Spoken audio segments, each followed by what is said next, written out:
En cette première séance de la semaine, les bourses mondiales ont évolué sans afficher de direction claire. La bourse de Tokyo a réalisé une performance remarquable en battant un record qui était en place depuis juillet 1990. L'indice Nikkei a bondi de 2,20% pour atteindre ce nouveau sommet. Quant au CAC 40, il termine la séance sur une baisse de 0,96% vers les 7200 points dans un volume d'échange de 2,5 milliards d'euros à la clôture. Dans l'ensemble, la journée a été marquée par les résultats des indices PMI qui se sont pour la plupart révélés inférieurs aux attentes, tant dans la zone euro que de l'autre côté de l'Atlantique. Du côté de l'énergie, l'OPEP et ses alliés réunis sous l'appellation OPEP+, ont annoncé dimanche leur intention de réduire leur production de pétrole d'1 million de barils par jour.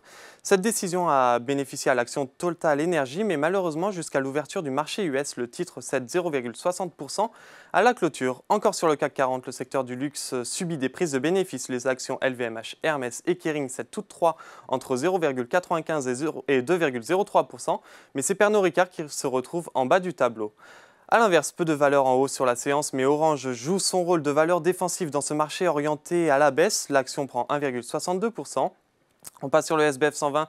Valneva réalise une performance de 3,46%. Eramet s'adjuge 2,58%, porté par l'initiation de couverture de Stifel à l'achat. De l'autre côté, Bolloré chute de 6,49%, affecté par une note de Kepler-Chevreux qui a baissé sa recommandation sur le titre à conserver, tout en réduisant son objectif de cours de 6,6 à 6,4 euros.